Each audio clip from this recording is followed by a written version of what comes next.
Una sa lahat, sa pulsa video, kotse, pinararo ang isang tricycle sa Olongapo City. Isa ang patay. Isa pang sa pulsa video, jeep sa Marawi City. Muntik ang makasagasa nang biglang umandar ng patras. Ang buong detalye kong ganyan, abangan maya-maya lamang. Magandang gabi, Pilipinas. Sa Frontline tonight. Bamban Mayor Alice Go, posibleng hindi totoong lumaki sa farm dito sa Pilipinas matapos mapatunayang siya at ang Chinese na si Go Huaping ay iisa. Pangulong Bongbong Marcos nanindigang buhay pa ang UNITEAM pero si Vice President Sara Duterte hindi pa raw alam kung kanino papanig sa eleksyon. Siya ba ay nasa administrasyon o siya ba ay nasa oposisyon? Nagre-report siya dahil gawa ng langis. Bayan ng Pola sa Oriental Mindoro, muli na namang naperwisyo ng oil spill. Posible raw na merong nagtatapon ng langis.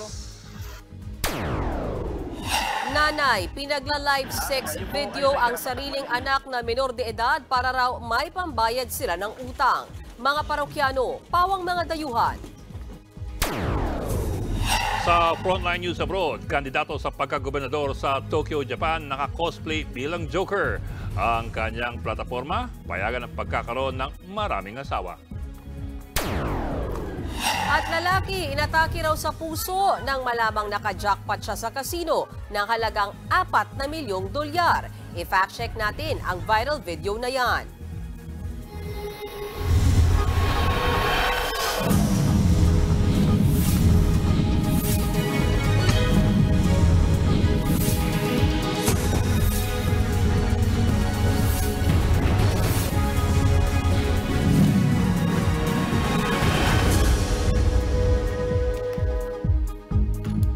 Parang teleserye mga revelasyon sa totoong pagkatao ni Bamban Mayor Alice Go.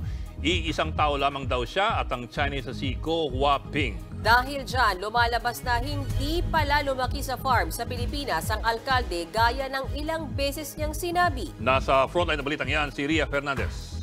Lumaki po ako sa farm. Ako po ay isang Filipino.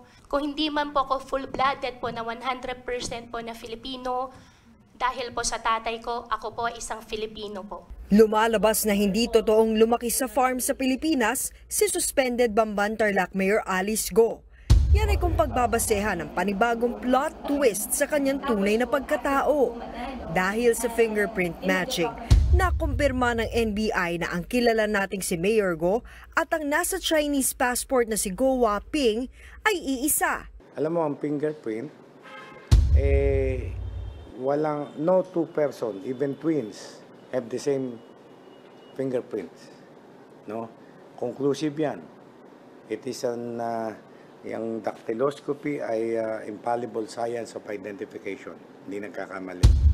Kung gayon, ano ba talaga ang tunay na backstory ni Mayor Alice Go, aka Go Huaping? Kwento ni Mayor Alice Go, Pilipino siya at lumaki siya sa farm dito. Pero sa dokumento ni Go Huaping, Chinese siya mula Fujian, China. Sa kwento rin ni Mayor Go, Pilipina ang nanay niyang si Amelia Leal. Habang sa dokumento ni Go Huaping, Chinese ang nanay niyang si Wen Yilin. Pero kinumpirma na ng Anti-Money Laundering Council sa pagdinig ng Senado kahapon na si Wen Yilin ang sinulat ni Mayor Go bilang kanyang nanay nang sagutan niya ang mga form para sa kanyang mga bank account. Ipapasa na raw ng NBI sa Senado ang resulta ng fingerprint matching. Ayon kay Senator Risa Ontiveros na nangunguna sa pagdinig ng Senado sa pagkatao at koneksyon ni Mayor Go sa Pogo operations, walang sikretong hindi nabubunyag. Isa siyang Chinese na nagtatago sa pagka-Pilipino para maisakatuparan ang mga krimeng ginagawa ng Pogo. Ito raw ang pinakamatibay na ebidensya para palayasin sa pwesto ang suspendidong alkalde. Si Senador Win Gatchalian na isa pang duda sa pagkatao ni Mayor Go, sinabing hindi raw dapat ipagsawalang bahala ang pang-iinsulto ng alkalde sa batas ng Pilipinas. Dapat daw parusahan ng husto ang mga katulad niyang nag-aakalang mabibili ang pagiging Pilipino. Ang mga revelasyon sa pagkatao ni Go, malaking ebidensya sa pag-usad ng Quo Warranto case laban sa kanya Ayon kay Solicitor General Menardo Guevara, mapapabilis daw nito ang proseso sa kaso para tuluyang ma-disqualify ang suspendido ngayong alkalde sa paghawak ng posisyon sa gobyerno.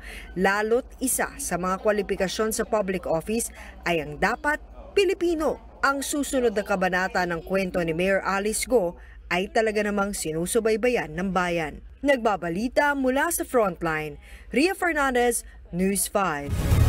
Isa pang inaantabayanan ng taong bayan ay mga galaw sa politika. Sabi ni Pangulong Bongbong Marcos kanina, meron pa ring unity team. Pero kung kasama riyan si Vice President Sara Duterte, nakadepende raw kung kanino siya papanig.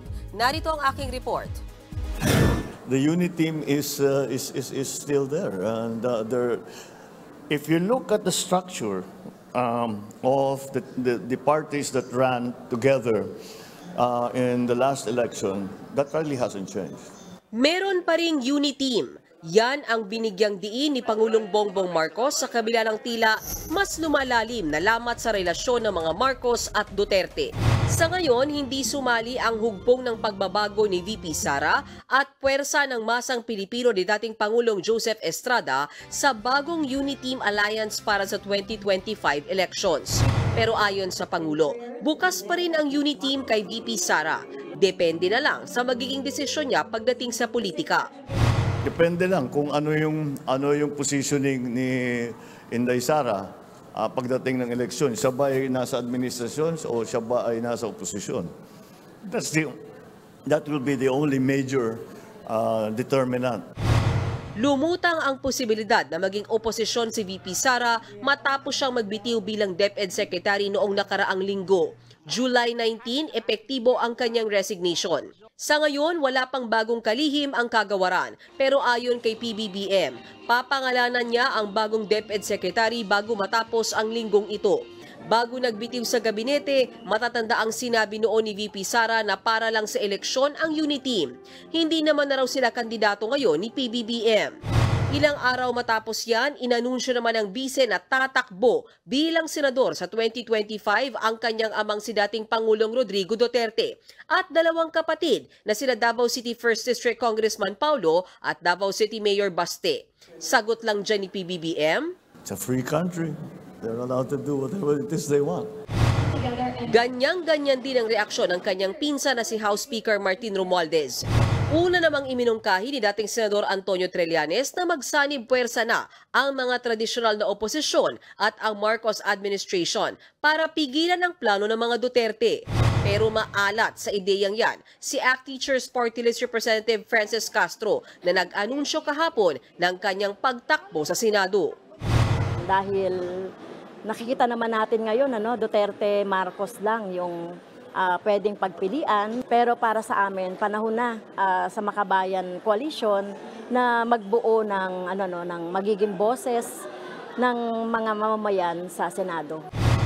Bukod sa kanya, nagsabi na ring tatakbong senador sina Bam Aquino, Chel Jokno at Kiko Pangilinan, bagay na suportado ni Senator Risa Ontiveros. Samantala, may sagot naman si Senator Bato de la Rosa sa mga nagsasabing sobra naman kung tatlong Duterte ang papasok sa Senado. Gate ni Bato, hindi na yan mapipigilan.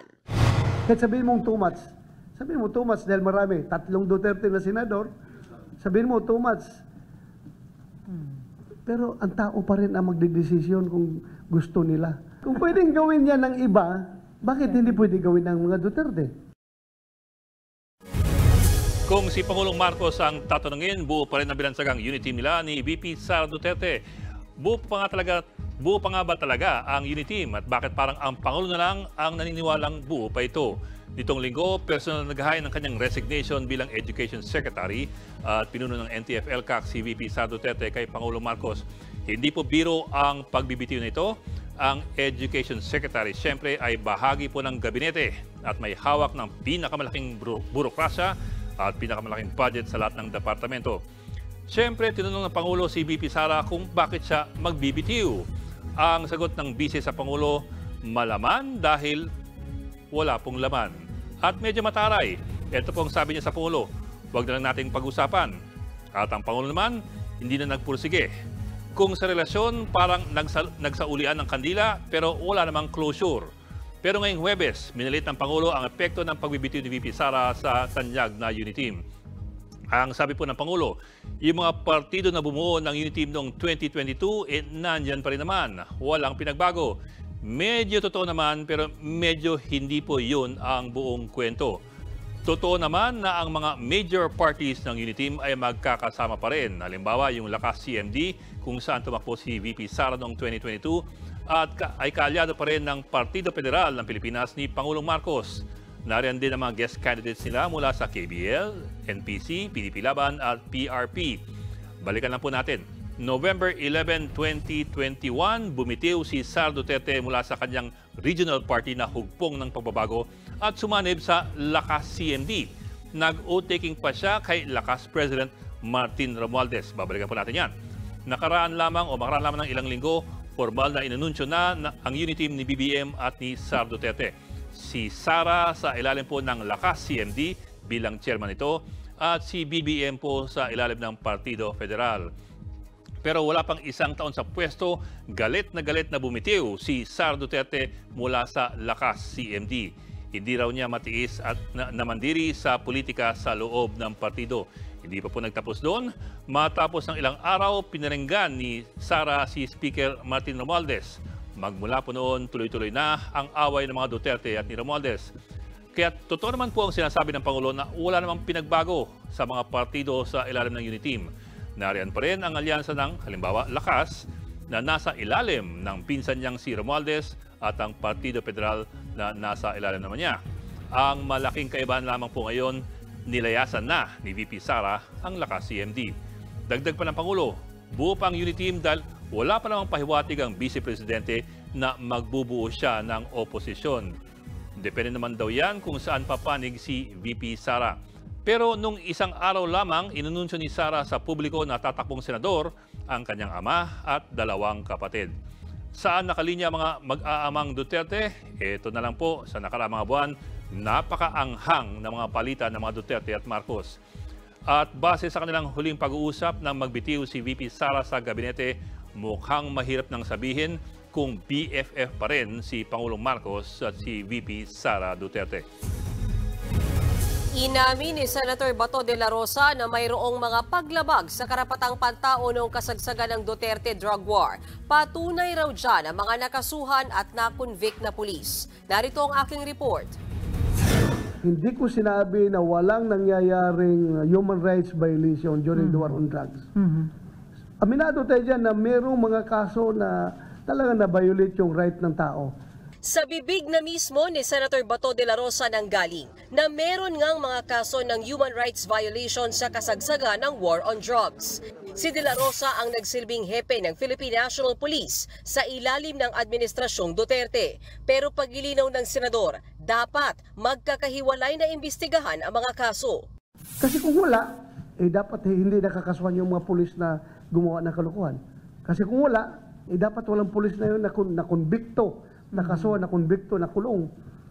So meron talaga, meron at meron. Kaya nga dapat imbestigahan individually bawat kaso. Kasalukuyang iniimbestigahan ng House Committee on Human Rights ang extrajudicial killings noong drug war. Balak ng imbitahan dyan sina De La Rosa at dating Pangulong Rodrigo Duterte. Pero sabi ni De La Rosa, hindi siya pupunta kung hindi dadalo si Digong. Pero kahit si Digong, hindi rin naman daw haharap sa kamera. Ayon kay dating presidential spokesperson Harry Roque, hindi takot si Duterte na harapin ang lahat ng nag-aakusa sa kanya sa alinmang korte dito sa Pilipinas. Makikipagtulungan lang daw ang dating Pangulo kung mga Pilipinong prosecutor ang magsasagawa ng proceeding. Pero naniniwala raw si Duterte na hindi ang kamera ang tamang forum para mag-imbestiga laban sa kanya. Ayon naman kay Pangulong Bongbong Marcos, hindi mababago ang posisyon niya sa pag-iimbestiga ng International Criminal Court o ICC sa drug war. Pero paghilinaw ng Pangulo, kalaban man o hindi ang mga Duterte, hindi raw kailangang manghimasok ng ICC dahil gumagana naman daw ang hustisya sa bansa. Maybe this is something we should show the ICC. Tignan mo, our judiciary is working properly. All our investigative services are working properly. Eto naman. And former Senator De Lima has been acquitted. I don't. What further comment can there be? Sa ibang balita, pinagtulungang habulin hanggang sa maaresto ang isang snatcher ng hablot ng bag ng estudyante sa Daraga Albay. Nakunan sa CCTV kahapon ang paghabol sa suspect. Tinakpan siya at pinalibutan ng mga otoridad hanggang sa mahuli. Ayon sa pulisya, sinundan ng suspect ang biktimang estudyante sa kaninakaw ang bag na may lamang wallet. Sinubukan pa niyang sumakay ng jeep pero umalis nang masabihan ng driver na snatcher ito. Hinabol ng babaeng tauhan ng Public Safety Office at isang parking assistant ang kawatan. Nakakulong na ang suspect na naharap sa reklamong pagnanakaw. Sa pool naman sa CCTV ang isang batang biglang tumawid sa kalsada sa Tondo, Maynila. Nahagip tuloy siya ng motorsiklo. Nasa frontline ng balitang yan si Dave Abuel. Walang traffic sa kalsadang ito sa Tondo, Maynila nang dumaan ang isang motorsiklo. Maya-maya, biglang sumulpot ang isang batang lalaki at bumangga sa motor. Humandusay sa kalsada ang bata. Agad namang sumaklolo ang rider na si Rogie Soreda. Isinakay ang biktima sa tricycle, saka itinakbo sa Tondo General Hospital. Ayon kay Soreda, pauwi na siya galing trabaho nang mangyari ang disgrasya. Nagulat na lang din po ako sa peripheral eye ko po, nakita ko yung bata. Pinilit ko po siyang iiwas. Kumbaga, yung motor ko para hindi ko siya magip. Kaso, that time po talaga hindi na kinaya ng preno. Kinabahan daw siya nang makitang dumudugo ang mga galos ng bata. Nung nakita ko po na nag-seizure po yung bata, doon na po ako medyo nagpanik. Lalo na nung time na nakita ko pong may tumutulo ng dugo sa bata. Maayos naman na daw ang kalagayan ng bata matapos sumailalim sa x-ray at CT scan. Nakalabas na siya ng ospital at binayaran din ni Soreda ang gastos. Tingin naman ng barangay, may pananagutan din ng magulang ng biktima. Siguro, culpable pa rin ng magulang, di ba? Dahil minor no? Sa nakita ko, bata sa kakulitan Kasi yung driver nga, di ba, dire-diretso lang, bigla lang sumulpot Hindi na nagsampan ng reklamo ang pamilya ng biktima, pero mag-uusap pa sa barangay ang magkabilang panig. Nagbabalita mula sa Frontline, Dave Abuel, News 5. Pinagla-live sex video sa harap ng mga dayuhan ng isang dalagita sa Quezon City. Binugaw raw siya ng kanyang sariling nanay para may pambayad sila ng utang. Nasa Frontline na balitang yan si Brian Castillo. Sa video na ito, makikitang palabas ng building ang isang babae habang may nakahawak sa kanyang isang batang babae. Nakasunod sa kanila ang dalawang lalaki na matutukoy agad ng mga foreigner. Maya-maya, lumapit na silang apat sa isang puting van kung saan sinalubong sila ng isa pang dayuhang lalaki. Hindi kita sa video pero isinakay umano sa van ang batang babae. Ito ang naging hudyat para sundan na sila ng mga operatiba ng National Bureau of Investigation Human Trafficking Division. Ikaw yung nanay ng bata, di ba? So NBI kami na-aresto namin kayo sa kasong human trafficking. Kayo po ay may karapatang manahimik o magsawalang gibo. Entrapment operation na pala ito laban sa mga umunoy nagbebenta online ng malalaswang pictures at videos ng mga menor de edad. Ang suspect, ang mismong ina ng bata, nakasama niya papunta sa van at ang tiyahin ng bata nakasamang naaresto sa loob ng sasakyan.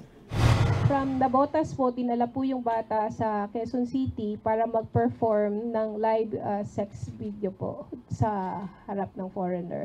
Marami daw pong utang yung mother, kaya ginagawa ito. Parang ginagawa nilang hanap buhay. Ikinasa ang operasyon matapos makatanggap ng tip mula sa isang non-government organization na nagmamonitor ng mga human trafficking activity. Matagal ding minanmanan ng mga suspect hanggang sa ikinasa na ang pain kung saan nagkunwari ang inang operatiba bilang customer. Sa isang online messaging app nangyari ang transaksyon. May mga dayuhan ding nagsilbing asset at nagkunwari rin bilang katransaksyon ng mga suspect. Base sa investigasyon, mga foreigner ang pinagbibentahan ng mga suspect ng mga malalaswang larawan at video.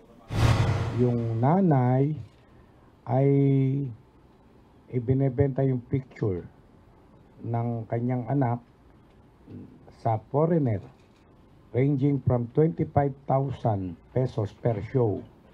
And this started when the child was still 5 years old. Ngayon ang child ay 11 years old na. Kanina iniharap ng NBI sa media ang dalawang suspect na nakaharap sa reklamong paglabag sa Expanded Anti-Trafficking in Persons Act, Anti-Online Sexual Abuse Law at Special Protection of Children Against Abuse Law. Hindi na po magsasalita. Pero alam niyo kung masama yung ginagawa niya sa anak niyo, ma'am? Opo. Hawak na ng Social Welfare Department ang batang na-rescue. Aminado ang NBI na dahil sa pagiging accessible ng social media, naging pugad na rin daw ito ng mga illegal na aktibidad tulad ng human trafficking. Para sugpuin ang online human trafficking, plano ng NBI na magdagdag pa ng mga IT experts sa kanilang hanay na susuyod sa cyberspace. Nagbabalita mula sa Frontline, Brian Castillo, News 5. Inaalam na ng pulisya kung sinadyang sunugin ng SUV ng nawawalang beauty pageant contestant na si Geneva Lopez at kanyang nobyo. Kapag napatunayang sinunog, kakasuhan ng mga huling kasama ng magkasintahan. Nasa frontline ng balita yan si Gary De Leon. Buwa ang mga larawan na ito noong June 21, alauna ng hapon sa Angeles City, Pampanga. Makikita ang SUV na sinakyan ng nawawalang beauty pageant contestant na si Geneva Lopez at boyfriend niyang si Yitzhak Cohen. Papunta sila noon sa Subic-Clark-Tarlac Expressway. Bandang alas 3 ng hapon nang sunod na makita ng ilang residente ang sasakyan sa Tarlac City. Doon sinilip na magkasintahan ang kanilang binibiling lupa kasama ang dalawa pang sasakyan at ang kausap na middleman. Alas 4 ng hapon na makitang umalis sa lugar ng sasakyan. Magmula noon na hindi na makontak ang magkasintahan. Alas 2 na madaling araw noong Sabado nang sunod na makita ang SUV ni na Lopez at Cohen sa barangay Cristo Rey sa Capas, Tarlac. Nasusunog na ito. Pinakamalaki ang apoy sa bandang driver's seat ng SUV. Ayon sa mga pulis, nag-alala pa ang kumukuha ng video na baka may tao sa loob ng sasakyan. Pero sa pagresponde ng BFP, walang nakitang tao sa loob. Nakakuha ng mga sunog na papeles ng BFP na may kinalaman sa bentahan ng lupa. Sinusuri pa rin ito ng mga eksperto hanggang ngayon, kasama ang iba pang ebidensya. Ay doon sa mga nakuha naming mga ebidensya, mga debris na mga papel, kaya yun yung mga pinadala namin for laboratory. Malaki ang epekto ng resulta ng pagsusuri sa magiging direksyon ng kaso. Ang resulta ng lab test sa mga na-recover na ebidensya ng BFP sa nasunog na SUV ang magpapabago raw sa takbo ng investigasyon ng PNP dito sa Capas, Tarlac. Kapag nalamang arson o sadyang sinunog ang SUV, maaari na raw kasi magsampa ng krimen na kaso ang PNP at BFP para sa mga taong huling nakasama ng nawawalang magkasintahan. Sa pagsusuri sa mga kuha ng CCTV, nakita ng mga pulis ang isa pang sasakyan na nagbistulang backup car sa SUV bago ito nasunog. Ito ngayon ang hinahanap ng Capas Police sa San Jose, Tarlac. Napag-alamang peke ang plakang gamit nito. Patuloy pa rin ang paghahanap sa magkasintahan at mananatili pa rin silang missing persons. Nakipagtulungan naman ang Embahada ng Israel sa ating mga otoridad. Kumpiyansa raw sila mareresolba ng pulisya at pamahalaan ng kaso. Nagbabalita mula sa Frontline, Gary De Leon, News 5. Susunod sa pool sa CCTV, kotse sinalpok ang kasalubong tricycle sa Olongapo City. Isang patay.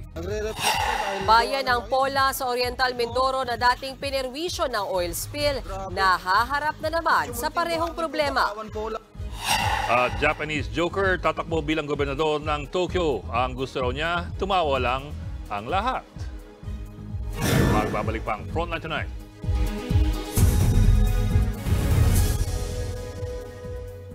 Mga kapatid, Ed Lingao po, nasa Estados Unidos, Canada o saan mang dako ka ng mundo, manatiling may alam at may pakialam sa mga mainit na balita dito sa ating bansa.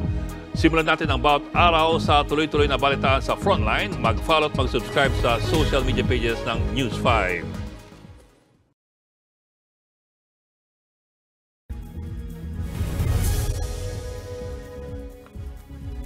Ang inyo pong napapanood ay ang kuha ng CCTV sa salpukan ng kotse tricycle sa Olongapo kahapon.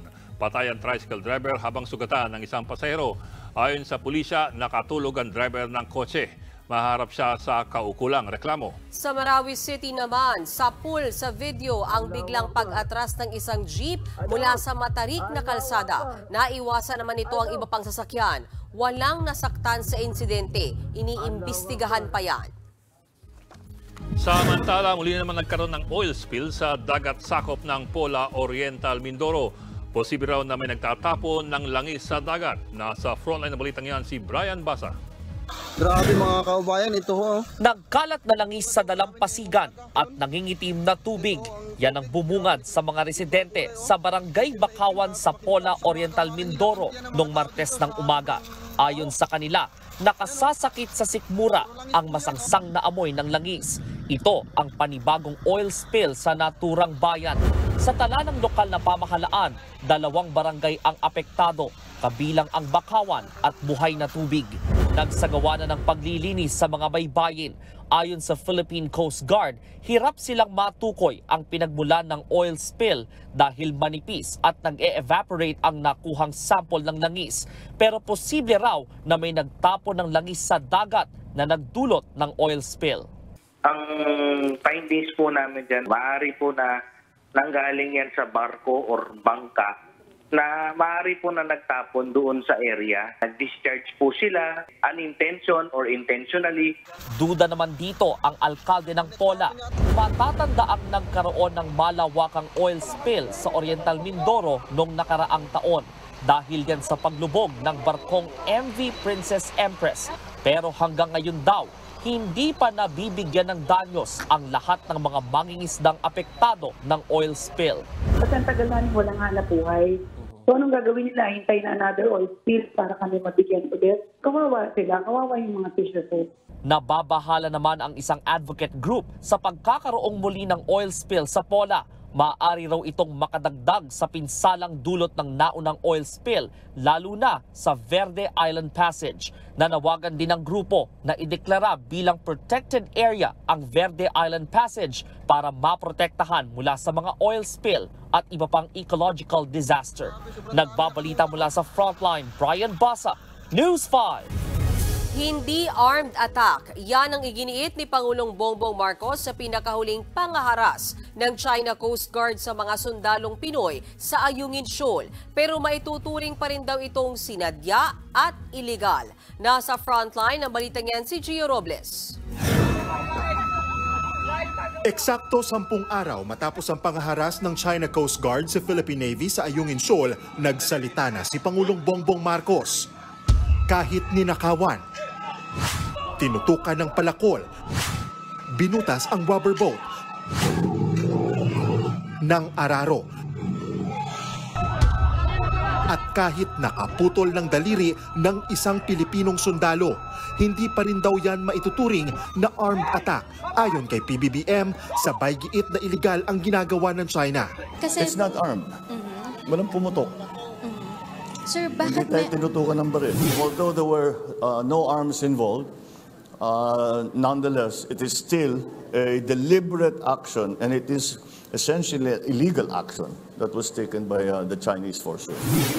Kamakailan lang naghain ng note verbal ang Department of Foreign Affairs bilang protesta sa pangaharas ng China noong June 17 sa Ayungin Shoal. Pero tingin ng Pangulo, may iba pang pwedeng gawin ang pamahalaan bukod sa paghain ng diplomatic protest.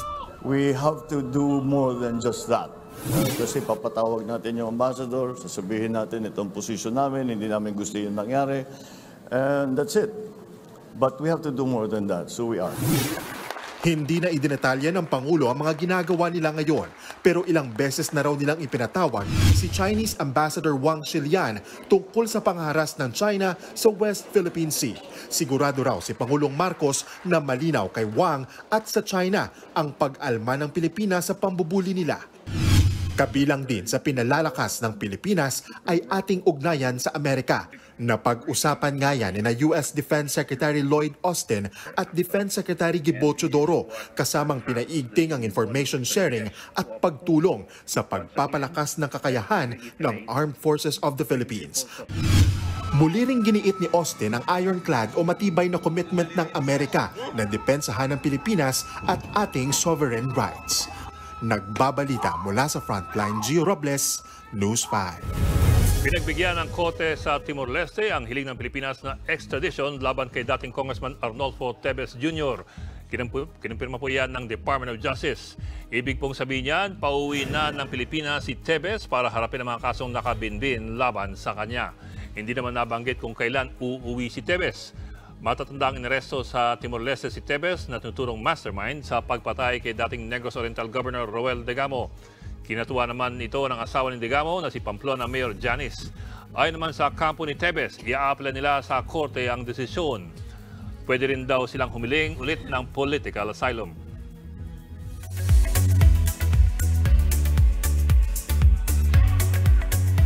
So Showbiz Tonight na tayo. Inireklamo raw si Bea Alonzo ng kanyang dating driver ayon kay Christopher Min. Sa kanyang programang Christopher Minute, ipinakita ni Fermin ang kopya ng reklamo ng ex-driver ni Bea na si Efren Torres de los Reyes Jr. Kabilang sa mga inireklamo ni Reyes ang hindi umano pagbabayad ng aktres ng night shift differential pay, overtime, holiday, 13th month at separation pay. Nabanggit din sa dokumento ang umano'y panghaharas sa dating driver. Wala pang sagot dito ang aktres. Sa July 3, maghaharap sina Bea Alonzo at Reyes para pag-usapan ang reklamo. Ito naman ang sana all. Natupad ang pangarap ng anak ni TV host Jong Hilario na ma-meet ang nation's girl group na BINI. Ano si BINI?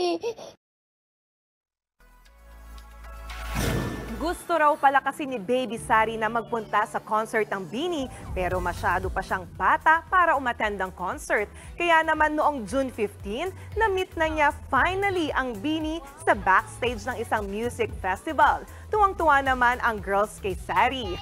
Speaking of BINI, sila ngayon ang most searched artist sa YouTube Philippines. Naungusan nila ang global superstars na sina Taylor Swift, Beyonce at Sabrina Carpenter.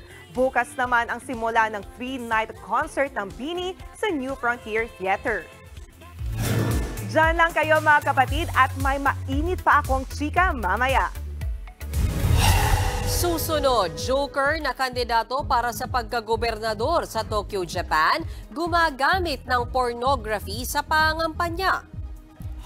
I-fact check natin ang viral video ng lalaking nakajackpot umano ng $4 million sa casino, saka biglang inatake sa puso. At Korean oppa Kim Son-ho, bibida ulit sa bagong romantic comedy series. Tutok lang mga kapatid dito sa Frontline Tonight.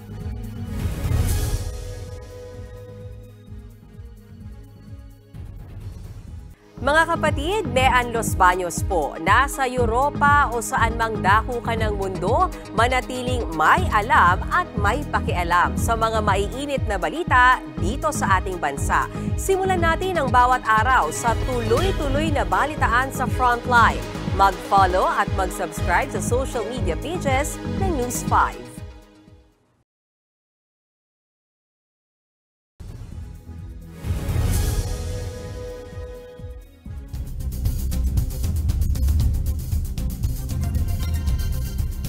Nababalot ng kontrobersya ang mala-joker na kandidato sa pagkagobernador ng Tokyo, Japan.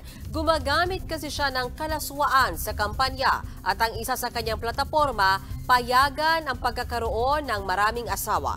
Panoorin yan sa report na ito. What if mala-joker ang mamumuno sa inyong lugar? Ito ngayon ang nakakatawang palaisipan para sa mga taga-Tokyo, Japan.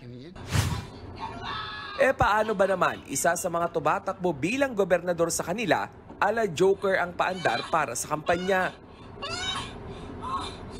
Siya si Yusuke Kawai. Katunayan, dati na pala siyang council member ng Soka City sa Saitama. Ang atake ni Yusuke, siya raw ang joker ng Japan. Kabilang sa mga plataforma, ang tumawalang lagi ang mga tao sa Tokyo. Kaya naman maraming natuwa sa paandar niya. Pero meron din namang hindi siya nagustuhan dahil yan sa iba't ibang kontrobersiya. Gaya ng paggamit niya ng pornography posters sa kanyang kampanya. Paraan daw kasi ito ni Yusuke para isulong ang polygamy o pagkakaroon ng maraming asawa para tumaas pa ang bilang ng populasyon sa Japan.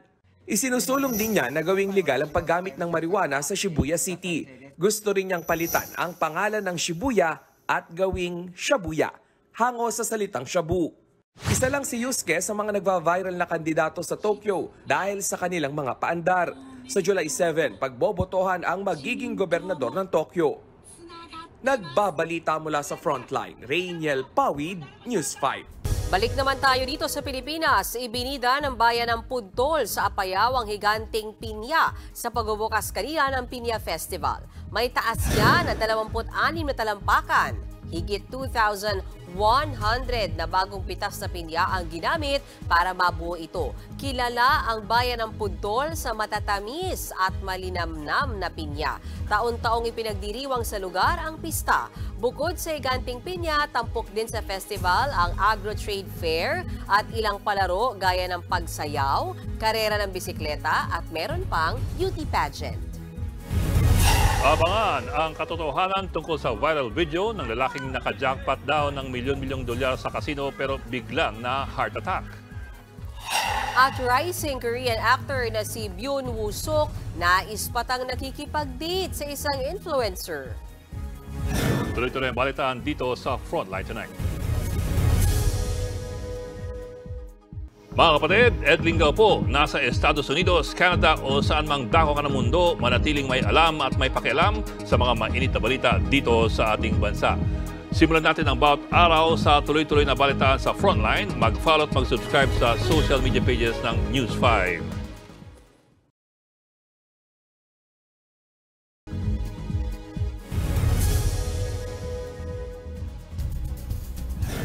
Viral ang video ng lalaking inatake sa puso matapos maka-jackpot umano sa casino sa Singapore. Pero mga kapatid, fake news po yan.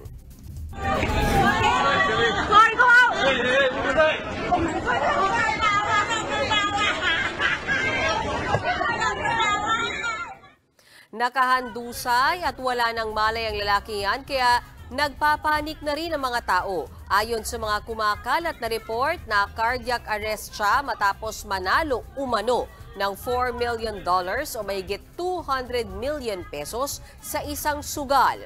May mga nagsasabi pa na namatay ang lalaki pero paglilinaw ng spokesperson ng casino, hindi namatay kundi hinimatay ang lalaki. Bukod dyan, hindi rin daw siya nanalo sa casino.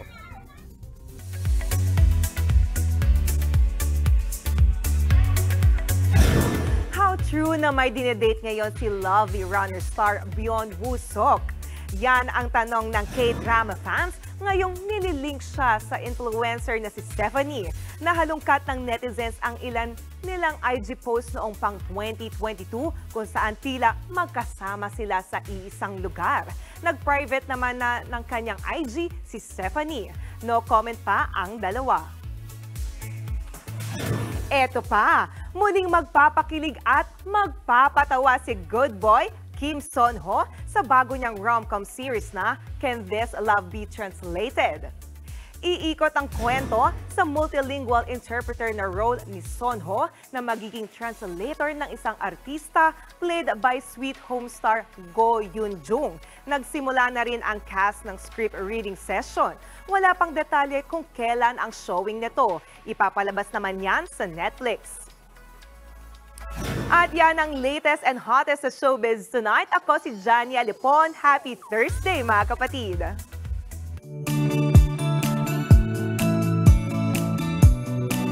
At para naman sa ating pabaong pampa-good night, wala kayo sa isang lalaki sa Germany. Walang-wala talaga. Hanip siyang magbalanse ng siyam na pitchel ng beer sa ulo.